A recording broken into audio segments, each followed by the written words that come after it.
ഓട്സും റാഗിയും ഉണ്ടെങ്കിൽ വളരെ പെട്ടെന്ന് തന്നെ തയ്യാറാക്കിയെടുക്കാൻ പറ്റിയിട്ടുള്ളതും ഹെൽത്തി ആയിട്ടുള്ളതും ബ്രേക്ക്ഫാസ്റ്റ് ആയിട്ടോ ഈവനിങ് സ്നാക്സ് ആയിട്ടോ ഒക്കെ കഴിക്കാൻ പറ്റിയിട്ടുള്ളതുമായ ഒരു ദോശ റെസിപ്പിയാണിത്. തയ്യാറാക്കുന്നത് എങ്ങനെയാണെന്ന് നോക്കാം.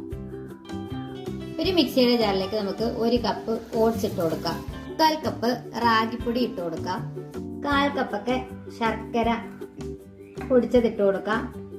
ശർക്കരയൊക്കെ നമ്മുടെ മധുരത്തിന് ആവശ്യമായിട്ട് മാത്രം ചേർത്താൽ മതി. കാരണം ഇതിനകത്തേക്ക് നമ്മൾ പഴം ചേർത്ത് കൊടുക്കുന്നുണ്ട്. പഴത്തിനൊക്കെ നല്ല മധുരമുള്ളതായതുകൊണ്ട് മധുരത്തിനനുസരിച്ച് ശർക്കര ഇട്ട് കൊടുത്താൽ മതിയാകും. ഒരു 3 പഴം ഒന്ന് പൊളിച്ചിട്ട് ഇട്ട് കൊടുക്കാം. ഞാനിവിടെ പാളയംതോടൻ പഴമാണ് എടുത്തിരിക്കുന്നത്. മധുരം ബാലൻസ് ചെയ്യുന്നതിന് കുറച്ച് ഉപ്പും ഒരു 3 ഗ്രാമ്പൂവും ചേർത്ത് കൊടുക്കുന്നുണ്ട്. ആവശ്യത്തിന് വെള്ളവും കൂടി ഒഴിച്ച് നമുക്കിതൊന്ന് ബ്ലെൻഡ് ചെയ്തെടുത്തിട്ട് വരാം. നന്നായിട്ടൊന്ന് ബ്ലെൻഡ് ചെയ്തെടുത്തിട്ടുണ്ട്. ഇനി നമുക്കൊരു ബൗളിലേക്ക് ഒഴിച്ചു കൊടുക്കാം. അധികം ലൂസുമല്ല അധികം തിക്കുമല്ലാത്ത ഒരു കൺസിസ്റ്റൻസിയിൽ വേണം ഇത് കിട്ടേണ്ടത്. ഈ പാൻ അടുപ്പിൽ വെച്ച് പാൻ ചൂടായി വരുമ്പോൾ നമുക്ക് അതിലേക്ക് ഓരോ തവി മാവ് വീതം ഒഴിച്ചു കൊടുത്തൊന്ന് ചുട്ടെടുക്കാം.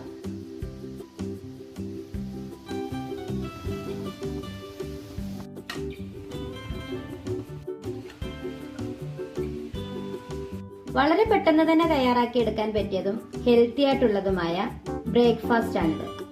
വീഡിയോ ഇഷ്ടപ്പെട്ടിട്ടുണ്ടെങ്കിൽ എല്ലാവരും ഒന്ന് ലൈക്ക് ചെയ്യുകയും സപ്പോർട്ട് ചെയ്യുകയും ചെയ്യണേ. Thanks for watching.